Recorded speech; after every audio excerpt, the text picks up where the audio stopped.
Hi friends, പുതിയൊരു വീഡിയോയിലേക്ക് സ്വാഗതം. അപ്പോൾ ഇന്നത്തെ വീഡിയോയിൽ നമ്മൾ പറയാൻ പോകുന്നത്, നമ്മളൊരു സിം എടുത്തു കഴിഞ്ഞാൽ നമ്മളൊരു റീചാർജ് പ്ലാൻ ചെയ്തു, ആ ഒരു പ്ലാൻ കഴിഞ്ഞാൽ നമുക്ക് സിം കട്ടാവാൻ എത്ര നാളെടുക്കും, അതാണ് ഇന്നത്തെ വീഡിയോയിൽ പറയാൻ പോകുന്നത്.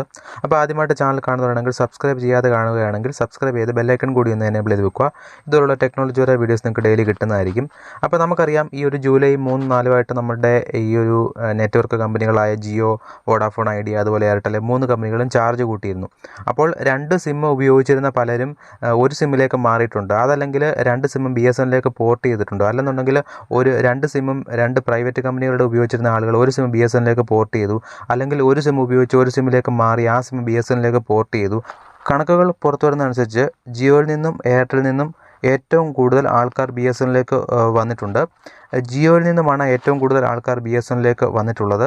അപ്പോൾ നമുക്കറിയാം, ഈ ഒരു കാലഘട്ടത്തിൽ ഈ റീചാർജ് വർധന വന്ന സമയത്ത് നമുക്ക് അറിയാം, വളരെ ബുദ്ധിമുട്ടിലാണ് നമുക്ക് റീചാർജ് പ്ലാനുകൾ. 2 സിമ്മൊക്കെ നമുക്ക് കൊണ്ടു നടക്കാൻ പറ്റില്ല. എല്ലാ ഫോണിലും 2 സിം സ്ലോട്ടൊക്കെ ഉണ്ട്. പക്ഷേ നമ്മൾ 2 സിമ്മൊക്കെ കൊണ്ട് നടന്നിരുന്നു. ഇനി അത് പറ്റില്ല. അല്ലെങ്കിൽ നമുക്ക് നമ്മുടെ ബഡ്ജറ്റ് അനുസരിച്ച് നമുക്ക് ക്യാഷ് ഉണ്ടെങ്കിൽ നമുക്കത് മെയിൻറ്റെയിൻ ചെയ്ത് പോകാം. അപ്പോൾ എല്ലാവർക്കും അത് പറ്റണമെന്നില്ല. അപ്പോൾ അത്തരത്തിൽ 2 സിം ഉപയോഗിക്കുന്നവർക്ക്, ഒരു സിം ഉപയോഗിക്കുന്നവർക്ക് കുഴപ്പമില്ല, എന്തായാലും റീചാർജ് ചെയ്തേ പറ്റുള്ളൂ. റീചാർജ് ചെയ്ത് അത്യാവശ്യം നമുക്ക് മൊബൈൽ യൂസ് ചെയ്യുന്നത് തന്നെ കോൾ ചെയ്യാനൊക്കെ, അത്യാവശ്യം നെറ്റ് യൂസ് ചെയ്യാനൊക്കെയാണ്. ഇപ്പോൾ പല ആളുകളുടെ വീട്ടിലും വൈഫൈ, മോഡോ, ബ്രോഡ്ബാൻഡ് കണക്ഷനൊക്കെ ഉണ്ട്. അതുകൊണ്ട് തന്നെ അത്യാവശ്യം നെറ്റ് വേണം, അത്യാവശ്യം നമുക്ക് കോളും ചെയ്യണം. അത്തരത്തിലുള്ള മൊബൈൽ ആണ് ആൾക്കാർ ഉപയോഗിക്കുന്നത് ഇപ്പം. അപ്പം എന്തായാലും ഒരു സിം ഉപയോഗിക്കുന്ന ആൾക്കാർക്ക് അത് കുഴപ്പമില്ല. ഞാൻ ഈ പറയുന്ന കാര്യം, അതായത് 2 സിം ഉപയോഗിക്കുന്ന ആൾക്കാർക്ക് ഈ ഒരു സിം കാലാവധി എത്ര നാൾ കിടക്കുമെന്ന് അറിയണം. അപ്പോൾ അതാണ് പറയാൻ പോകുന്നത്. ഇപ്പം നമ്മൾ ഉപയോഗിക്കുന്നത് ഏത് കമ്പനിയുടെ സിമ്മും ആയിക്കോട്ടെ, BSNL ആയിക്കോട്ടെ, വോഡാഫോൺ ഐഡിയ ആയിക്കോട്ടെ, എയർടെൽ ആയിക്കോട്ടെ, ജിയോ ആയിക്കോട്ടെ, ഏത് കമ്പനിയുടെ സിം ആണെങ്കിലും നമ്മൾ ഉപയോഗിക്കുന്ന സിമ്മിന് ഒരു പ്ലാൻ ഉണ്ടാവും. ആ പ്ലാനിൻ്റെ കാലാവധി, ഇപ്പോൾ സപ്പോസ് ഞാൻ എക്സാമ്പിൾ പറഞ്ഞാൽ, എനിക്കിപ്പോൾ ഇന്ന് പ്ലാൻ കാലാവധി തീരുവാന്ന് വെച്ചു. അപ്പം ഇന്ന് മുതൽ 90 ദിവസത്തേക്ക് എനിക്ക് ആ ഒരു സിം കട്ടാവാതെ കിടക്കും. അപ്പം കമ്പനി പറയുന്നത് 90 ദിവസമാണ്. അത് എല്ലാ കമ്പനിയും, ഇപ്പം BSNLലും ഈ 4 കമ്പനി, BSNL, ജിയോ, എയർടെൽ, വോഡാഫോൺ ഐഡിയ, 4 കമ്പനിയും പറയുന്നത് 90 ദിവസമാണ് പറയുന്നത്. നിലവിലുള്ള ഒരു അപ്ഡേറ്റ് അനുസരിച്ചാണ് ഞാൻ പറയുന്നത്. ചിലപ്പോൾ 6 മാസം കഴിഞ്ഞ് വേറെ ചേഞ്ച് വരെ 2 മാസം ആക്കാം, ചിലപ്പോൾ 6 മാസമായിട്ട് കൂട്ടാം. അപ്പം നിലവിൽ ഒരു ഇതനുസരിച്ച്, റൂൾ അനുസരിച്ച് 90 ദിവസമാണ് നമുക്ക് ഒരു സിം കട്ടാവാനുള്ള ഇത് വരുന്നത്. കട്ടാവുക എന്ന് വെച്ച് കഴിഞ്ഞാൽ നമ്മുടെ പ്ലാൻ കാലാവധി കഴിഞ്ഞ് നമുക്കൊരു 90 ദിവസം കൂടെ കിട്ടും. ഈ ഒരു 90 ദിവസത്തിനുള്ളിൽ നമുക്ക് ജിയോ ആണെങ്കിൽ കസ്റ്റമർ കെയർ നമ്മളെ വിളിക്കും, റീചാർജ് ചെയ്യുന്നില്ല ചോദിച്ച് വിളിക്കും. എയർടെൽ ആണെങ്കിൽ അങ്ങനെ വിളിക്കുന്നതായിട്ട് നമ്മൾ ശ്രദ്ധയപ്പെട്ടിട്ടില്ല. BSNL ആണെങ്കിൽ നമുക്ക് grace period 1, grace period 2, grace period 3 എന്ന് പറഞ്ഞ് വരും. 3 ആകുമ്പോഴത്തേക്ക് കട്ടാവും. ചില സിമ്മൊക്കെ 3 കൂടുതൽ മാസങ്ങൾ നമ്മൾ കട്ടാവാതെ കിടന്നിട്ടുമുണ്ട്. 3 ശരിക്കും പറഞ്ഞാൽ ഇതിനൊരു റൂൾ അനുസരിച്ച് വരുന്നത്. പക്ഷേ അവരുടെ കസ്റ്റമേഴ്സിനെ കളയാതിരിക്കാൻ വേണ്ടിയിട്ട് അവർ 3 കൂടുതൽ, ചിലതൊക്കെ 6 മാസം വരെയൊക്കെ കട്ടാവാതെ കിടന്നിട്ടുമുണ്ട്. അപ്പം ശരിക്കും പറഞ്ഞാൽ 90 ദിവസമാണ് ആ ഒരു സിമ്മ് കട്ടാവാനുള്ള ആ ഒരു ഡേറ്റ് വരുന്നത്. ഇനിയിപ്പോൾ ഞാൻ വേറൊരു കാര്യം പറഞ്ഞോട്ടെ. ഞാൻ നേരത്തെ പറഞ്ഞു, ഈ ഒരു പ്ലാനിൻ്റെ കാലാവധി നമുക്ക് ഇന്ന് കഴിഞ്ഞു. ഇന്ന് മുതൽ 90 ദിവസത്തേക്കാണ് ആ ഒരു സിമ്മ് കട്ടാവാനുള്ള ടൈം കിട്ടുന്നതെന്ന് ഞാൻ പറഞ്ഞു. അപ്പം അതിനകത്ത് വേറൊരു കാര്യമുണ്ട്. നമ്മൾ ബാങ്കിൻ്റെ OTPയും മറ്റും വരാനായിട്ടാണ് ഈ ഒരു സിം കീപ്പ് ചെയ്യുന്നതെങ്കിൽ നമുക്ക് 30 ദിവസം, നമുക്ക് ഇന്നത്തെ പ്ലാൻ വാലിഡിറ്റി കഴിഞ്ഞ് 90 ദിവസം കിട്ടും.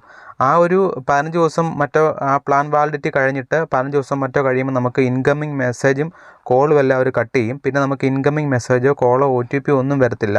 അപ്പോൾ നിങ്ങൾ OTPക്ക് വേണ്ടിയൊക്കെ ആണെന്നുണ്ടെങ്കിൽ നിങ്ങൾ മാസം റീചാർജ് ചെയ്ത് ഉപയോഗിക്കുക. അല്ലെങ്കിൽ ഈ ഒരു ഇൻകമ്മിങ് മെസ്സേജ് അല്ലെങ്കിൽ ഇൻകമ്മിങ് കോളൊക്കെ കഴിയുമ്പോൾ ഒരു മെസ്സേജ് അയക്കും, ഇൻകമ്മിങ് കോൾ നിങ്ങൾക്ക് ഇന്ന് മുതൽ ബ്ലോക്ക് ചെയ്തിരിക്കുകയാണ്, നിങ്ങൾ ദയവായി റീചാർജ് ചെയ്യുക എന്നൊക്കെ പറഞ്ഞ് അവർ വിളിക്കുകയും മെസ്സേജ് അയക്കുകയൊക്കെ ചെയ്യും. ആ സമയത്ത് നിങ്ങൾ റീചാർജ് ചെയ്യാൻ നിങ്ങൾക്ക് വിലപ്പെട്ട OTPകളൊക്കെ നിങ്ങൾക്ക് വേണമെന്നുണ്ടെങ്കിൽ OTPയും അല്ലെങ്കിൽ ബാങ്ക് സംബന്ധമായ UPI ആപ്പിൻ്റെ ഒക്കെ നമുക്ക് ആക്ടിവേഷൻ ചെയ്യണമെന്നുണ്ടെങ്കിൽ, അങ്ങനെ ഉപയോഗിക്കുന്ന ആളാണെങ്കിൽ അത് കറക്റ്റ് സമയത്ത് അത് റീചാർജ് ചെയ്തെങ്കിൽ മാത്രമേ കിട്ടുകയുള്ളൂ.